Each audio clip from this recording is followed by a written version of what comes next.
so plain to see. You have been good to me. I have been given so much I can't even begin to thank you. And still I believe. Ah oui, je bénis ton nom. Je bénis ton esprit. Je bénis ta présence au milieu de nous. Je bénis, Seigneur, ce que tu es, ce que tu fais et ce que tu fais dans le nom de Jésus. Merci pour ces instants, Seigneur. Merci pour ces moments où nous passons à l'église, Seigneur. C'est une grâce et une bénédiction. Je suis dans la joie, Seigneur, d'être dans ta maison, avec ton peuple, Seigneur. Je bénis ton Esprit Saint. Seigneur, puisses-tu nous faire grâce et nous permettre de parler de ta part et de recevoir tes instructions qui nous viennent de ton conseil éternel. Alléluia. Permets-nous d'y assister dans le nom de Jésus. Permets-nous d'être poussés et inspirés par ton Saint-Esprit dans le nom de Jésus. Parle-nous et transforme-nous par ta parole, car tu soutiens toutes choses par ta parole puissante. Merci, Seigneur, dans le nom de Jésus. Amen. Amen. Amen. Amen. Est-ce qu'on peut s'approcher, s'il vous plaît? Je ne me sens pas très bien. Ça fait un petit temps que ça dure. Mais Dieu va faire grâce à moi. D'abord, je vous salue. Alléluia. Je suis content de vous voir. Amen. Amen. Content d'être ici. Vous m'avez beaucoup manqué. L'église m'a manqué. Amen. Amen. Ça fait du bien d'être à la maison et de voir les fidèles. Amen. Amen. C'est une bonne chose d'être à l'église. C'est une grâce d'être chrétien. Amen. Je le réalise pleinement. Nous allons parler de quelque chose d'important. Je ne sais pas si on aura le temps de tout finir. Il y a plusieurs directions qui me viennent de la part du Saint-Esprit. Amen. Amen. Je n'ai pas encore de titre pour ce message. Dieu seul sait comment nous serons conduits. Amen. Prenons vite nos Bibles dans Marc.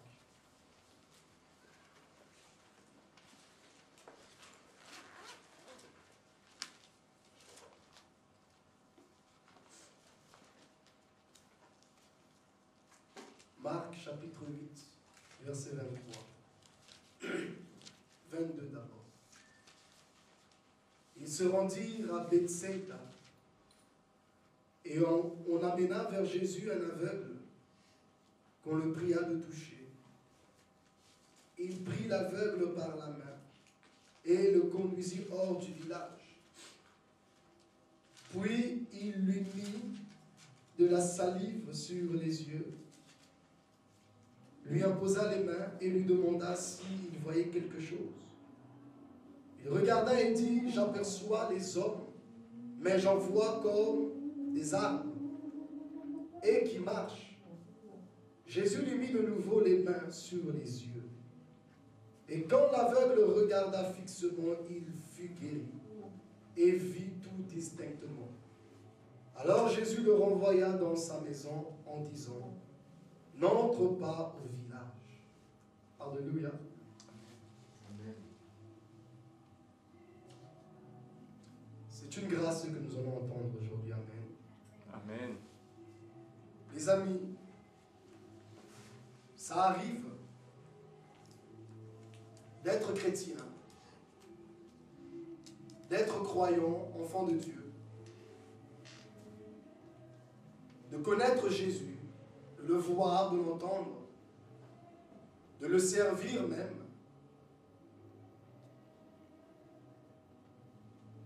Mais que ta vie bloque encore. Cela est possible. Ce n'est pas parce que Jésus est dans ta vie que forcément tout ira bien lorsqu'il se présentera à toi. Amen. Amen. Il ne faut pas avoir honte de dire la vérité à Jésus. Dieu n'aime pas les gens qui font les spirituels alors qu'au-dedans, ils sont abattus. Il le dit lui-même, heureux les pauvres en esprit, car le royaume des cieux est à eux. Amen. Heureux ceux qui ont faim et soif de la justice. Dieu n'aime pas les hypocrites. Le Seigneur n'aime pas qu'on soit tiède. Dieu veut que tu sois soit bouillant, amen, soit froid. Dieu attend de notre part une position, une vérité. Ici, cet homme est aveugle. On l'amène à Jésus. Et on dit dans le verset 23, il prit l'aveugle par la main et le conduisit hors du village. Puis il lui mit la main, il lui mit de la salive sur les yeux, lui imposa les mains et lui demanda si il voyait quelque chose. Il regarda et dit, j'aperçois les hommes, mais j'en vois comme des arbres et qui marchent. Il a dit la vérité à Jésus. Je ne suis pas encore bien. Je ne suis pas encore délivré. J'aperçois les hommes comme des arbres. Dis-lui la vérité. Ne cache rien à Jésus. Sois honnête. Seigneur, je suis ton serviteur, mais je pêche encore. Seigneur, je t'aime, mais j'aime encore le monde. Sois honnête. Ce n'est pas parce que Christ t'a touché une fois que ta vie change à l'immédiat. Tu peux avoir le toucher de Christ, mais tu as encore des défauts. Tu as encore des déformations.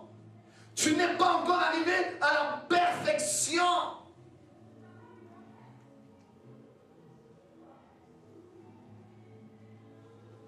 L'homme a été honnête. J'aperçois les hommes comme des arbres. Il n'a pas dit je vois. Il n'a pas dit oui, les hommes marchent. Non. Il se tient devant le Seigneur de gloire. Ça pouvait choquer Jésus. Je t'ai touché. J'ai pris ma salive. J'ai posé sur tes yeux. Et tu ne vois pas. Deux personnes peuvent être choquées. La première personne, l'aveugle, il peut se dire, c'est ça vraiment Jésus, celui qui ouvre les yeux des aveugles. Moi, il n'a même pas pu m'ouvrir en un instant les yeux. Lui, qu'on toucha à peine la robe, boum, guéri. La femme en perte de sang, à peine qu'elle a touché le pan de sa robe, elle fut guérie à l'immédiat. Toute personne qui s'approchait de Jésus, à l'immédiat, ces personnes étaient guéries. Jésus disait, lève-toi, prends ton lit et marche. Et la Bible dit, au même instant, il fut guéri. Ça ne prend pas trop de temps pour Jésus de guérir une personne. La deuxième personne qui pouvait être choquée, c'est le Seigneur lui-même. Il pouvait se poser des questions. Où est donc passée ma puissance? Pourquoi est-ce que je n'y arrive pas à guérir cet homme en un instant? Choisis qui tu veux être, l'aveugle ou Jésus. Les deux, c'est bon. Tu peux être Jésus, tu es un grand prophète, tu es un grand serviteur, mais tu n'arrives plus à opérer comme auparavant. Tu n'arrives pas à faire quelque chose en un instant, à l'immédiat. Ça arrive. Ça ne s'arrête pas là. Il y a une prolongation. Tu ne finiras pas dans l'échec.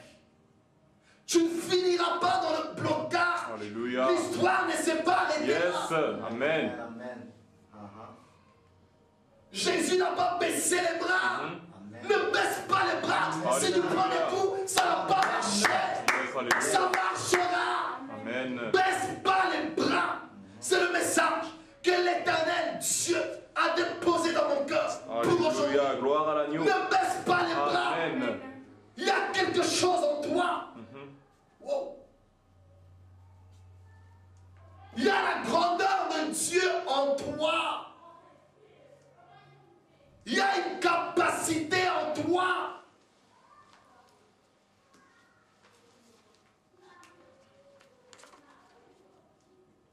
J'ai écrit cette phrase. Il faut être honnête avec Dieu et lui dire que tu ne te sens pas bien, que tu ne t'en sors pas.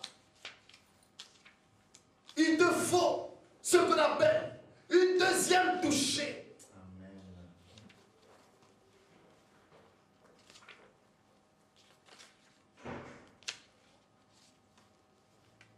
Jésus pouvait douter de lui, de sa puissance. Je prends ma salive. Salive, les amis. Laissez-moi un peu vous parler de la CIA ou du FBI. La CIA utilise la salive. C'est l'ADN. ADN veut dire identité, personnalité. C'est toi. Tu bois dans une canette, ils vont relever ton ADN par ta salive. Ça veut dire qu'ils peuvent identifier qui tu es. Donc, la salive de Jésus, c'était son identité. Et quelle est son identité? Selon Colossiens. Amen. La Bible dit, Colossiens chapitre 1. On va vite le lire. Amen.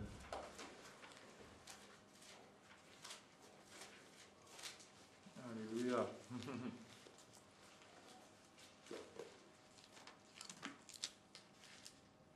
Chapitre 2, pardon. Verset 8.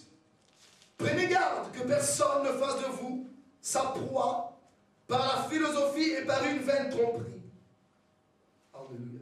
S'appuyant sur la tradition des hommes, sur les rudiments du monde et non sur Christ. Car en lui habite corporellement toute la plénitude de la divinité. En lui habite corporellement toute la plénitude de la divinité. En lui, Dieu est là. Il est Dieu. Amen. Il est la divinité. Il est la plénitude. Donc, sa salive, ça représentait son identité, la divinité. Donc, la divinité a touché l'aveugle, mais rien ne s'est fait. Il voit comme des arbres. Ça peut arriver, mon ami. Dieu t'a touché. Dieu t'a parlé. Dieu t'a révélé quelque chose. Mais tu vois comme des arbres. Tu ne vois pas encore clair dans ta vie. Tu ne comprends pas encore ce qui se passe. Amen. Pourtant, tu as été touché. Mais sois humble et dis-lui, Père, je ne vois pas clair. Jésus lui a posé la question, verset 23, dernière phrase. Lui imposa les mains et lui demanda si il voyait quelque chose. 24. Il regarda et dit, j'aperçois les hommes, mais j'en vois comme des arbres et qui marchent. Mon ami, quelle bonne nouvelle! Dieu, non seulement c'est un faiseur de miracles, mais Dieu est aussi un pédagogue. Amen. Il ne veut pas seulement te donner un miracle, mais il veut aussi t'expliquer les choses. Il veut comprendre si tu comprends les choses. Il lui pose la question, vois-tu? Ça veut dire, Dieu se soucie. Je lui ai donné quelque chose, mais est-ce que ma fille est en train de vivre ce que je lui ai dit? Alléluia. Ce n'est pas un escroc. Ce n'est pas un marabout. Tu lui as donné de l'argent. Il t'a promis que le mari d'autrui quittera sa femme. Parce qu'il est riche. Plus riche que David. Comment il s'appelle? Davignon. Étienne Davignon. Le PDG de Bruxelles Airlines. Toi, tu l'attends. plus tard, rien ne s'est produit. Tu retournes chez le fameux marabout, l'adresse a disparu. Il n'habite plus ces lieux. C'est des choses qui arrivent beaucoup en France. Beaucoup les Européennes, les Françaises se font avoir par des mamadous de la France. Elles ont donné tout leur argent, leur économie. Elles ont fait confiance à ce marabout. Et quand il n'y a plus d'argent et plus de miracles, quand elles retournent à l'adresse où elles avaient l'habitude d'aller, elles découvrent quoi? Salon de coiffure. Mais il n'y avait pas un marabout ici. Non, il n'y a jamais eu de marabout. Ah bon? L'escroquerie. Mais Dieu n'est pas comme ça. Dieu te promet quelque chose. Et il vient lui-même te demander, Daniel, est-ce que tu es en train de vivre ce que moi je t'avais dit?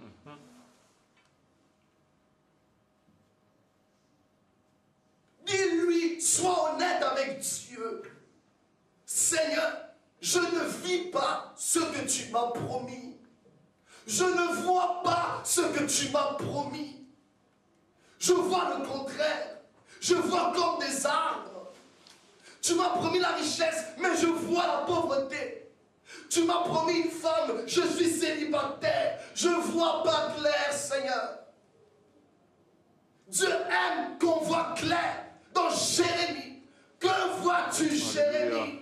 Je vois comme une branche d'amandier. Tu as bien vu. Dieu aime que tu vois bien. Pourquoi? Parce que Dieu vit que tout ce qu'il avait créé était bon. Alléluia. Je ne sais pas d'où vient ce message. Je suis venu parler du péché. Alléluia. Amen. Dieu vit que tout ce qu'il avait créé était bon. Donc Dieu veut voir si ce qu'il t'a promis s'accomplit. Et si ça ne s'accomplit pas, dis-lui, Seigneur, je ne vois pas clair. Sois honnête. Ne fais pas semblant. Et ne râle pas. Jésus m'a touché. Je ne vois rien.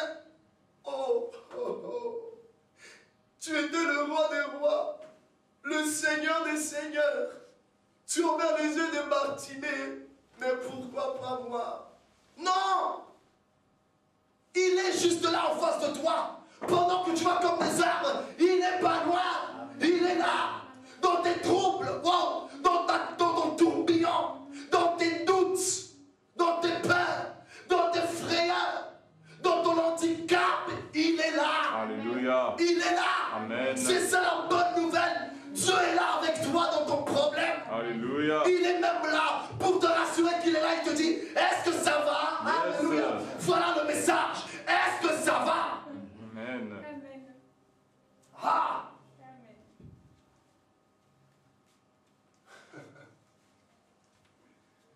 Est-ce que ça va? Alléluia.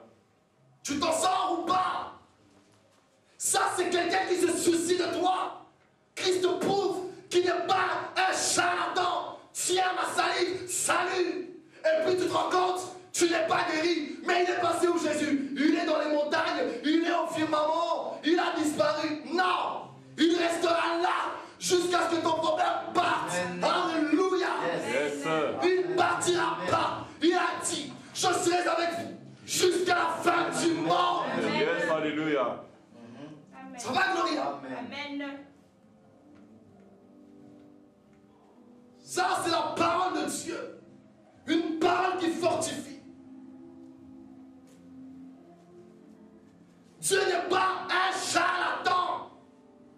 Il ne partira pas jusqu'à ce que tu sois béni.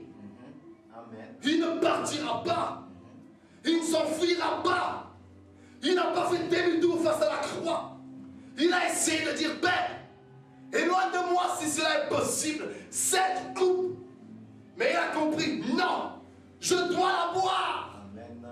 Jusqu'au bout, le Seigneur est allé à la croix. Amen. Il a crié, tout est accompli. Yes.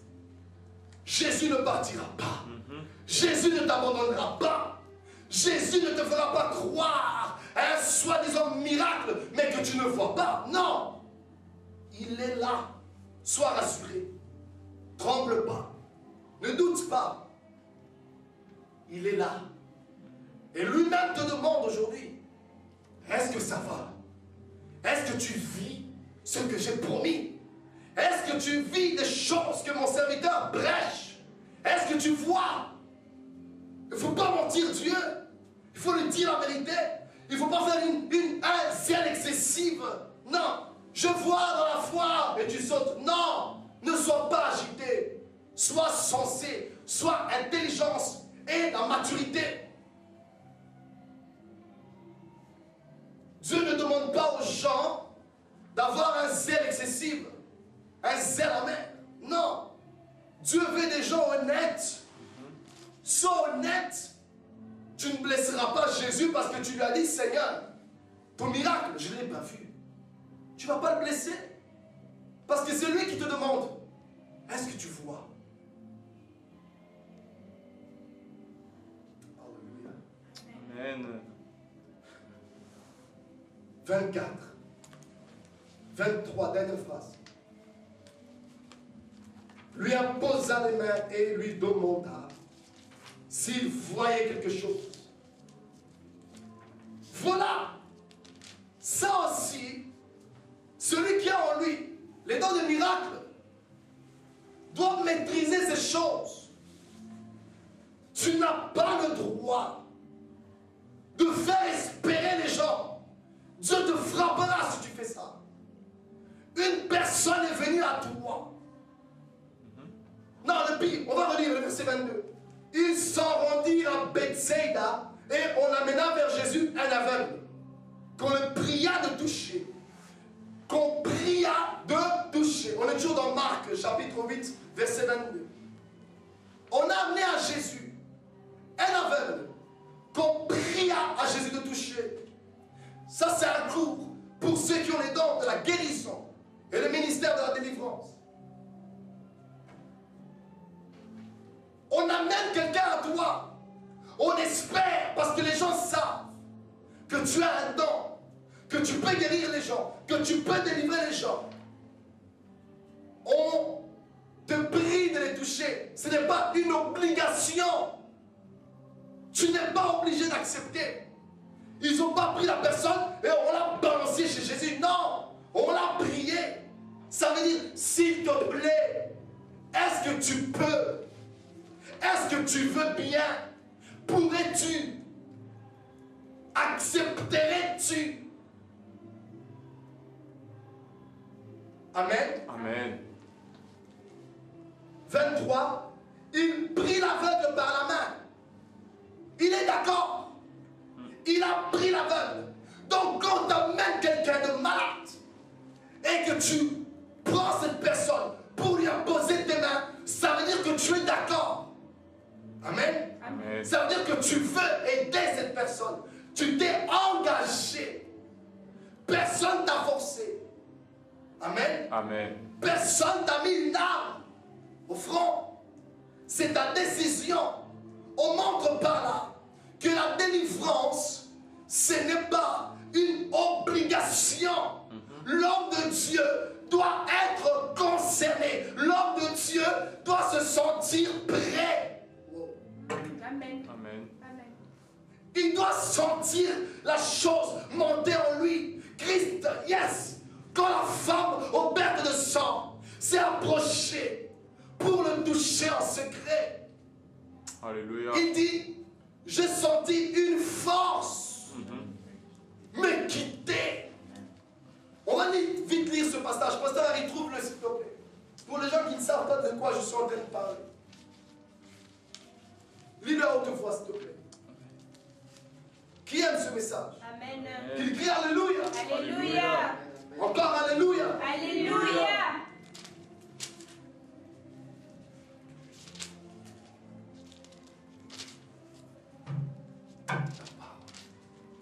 Ça va, Daniel? Gloire à Dieu.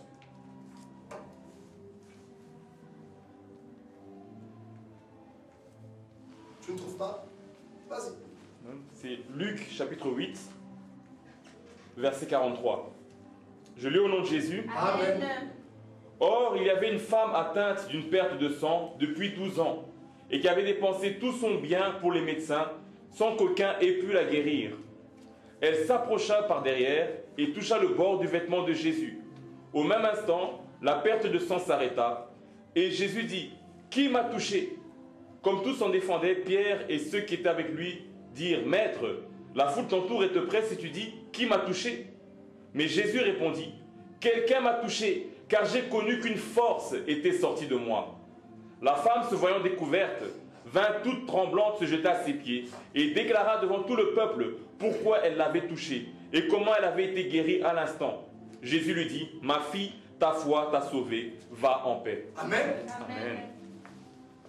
Le verset au-dessus, si vous lisez attentivement, Jésus allait quelque part. J'aimerais que vous soyez attentifs, les amis. C'est un message très sérieux et très important. Jésus allait quelque part. Jésus dit, une force, j'ai senti une force me quitter. Ça veut dire, j'ai une puissance. Je ne veux pas qu'on me vole cette puissance. Qui m'a touché? Je n'ai pas donné ma permission.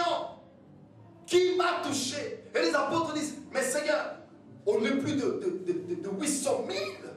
Et tu oses dire qui t'a touché? J'ai senti une force. Ça veut dire, j'ai senti que quelqu'un est guéri. Je n'ai pas donné l'autorisation. La force que j'allais avec quelque part. C'est parce qu'on m'a demandé cette force. On m'a fait une proposition et j'ai accepté. C'est pour aller ressusciter une jeune fille de 12 ans. C'est la fille de Jairus, un centenier, un chef de synagogue, pardon. Cet homme a envoyé des serviteurs auprès du Seigneur Jésus. Et il lui dit, Maître, s'il te plaît, notre maître nous a dit, si tu peux venir guérir sa petite fille, car elle est malade. Amen. Amen. Et en cours de route, il va apprendre que la fille est morte. Voilà pourquoi Jésus avait cette force en lui. Parce qu'il a accepté la demande de Jairus de se rendre dans sa maison pour guérir la petite fille. Ça veut dire, entre-temps, en cours de route, je ne ferai pas de miracle. Je ne toucherai personne. Ma force, c'est pour Jairus. Et quand cette femme touche Jésus, il est choqué. Une force m'a quitté. Voilà, ici dans Marc 8, on amène à Jésus un aveugle. On l'a prié s'il veut bien le guérir. Et Jésus le prend par la main. Ça veut dire oui, j'accepte. Voilà comment ça commence la guérison. L'homme de Dieu doit savoir quand lui, il a la puissance ou pas. Et s'il a cette puissance, il doit aussi être d'accord d'opérer ce miracle. Alléluia. Tu n'es pas obligé d'accomplir à tout un miracle. Ce n'est pas parce qu'on te demande un miracle que tu dois opérer ce miracle.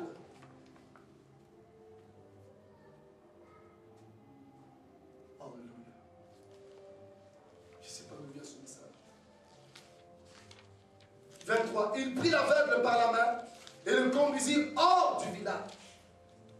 Puis, il lui mit de la salive sur les yeux, lui imposa les mains et lui demanda s'il voyait quelque chose. Voilà comment on délivre ou on opère un miracle. Jésus accepte cette proposition. Il a mis la salive, il lui impose les mains. Ça ne s'arrête pas là. Ne prends pas une personne, lève-toi, saute, et puis il retourne à sa place. Non, tu dois parler avec cette personne. Est-ce que tu remarches réellement? Jésus ne s'est pas limité à faire un miracle, même avec la femme en perte de sang. Il n'a pas senti la force de quitter et continuer à sa marche. Non, il s'est arrêté. Alléluia. Qui m'a touché? Parce il veut savoir, est-ce que cette guérison t'a réellement pénétré? Amen. Alléluia. Il lui dit, va ma fille, ta foi t'a guéri, ta foi t'a sauvé. Amen. Donc Jésus a vérifié, oui, tu es vraiment guéri, je le vois, maintenant va-t'en.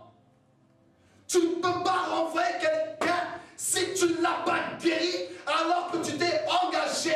On appelle cela un charlatan, Amen. un faux prophète, Amen. comme les médecins avec la femme en perte de sang. Elle a perdu son argent. Amen. Dieu veut se débarrasser des faux médecins, Amen. Amen. des faux apôtres, Amen. des faux docteurs, Amen. Amen. des faux guérisseurs, des marabouts, des sorciers, des soi-disant faiseurs de miracles. Leurs miracles ne nous changent pas. Nous repartons comme nous sommes venus. Ils sont malins, ils ont caissé et ils s'enfuient vite.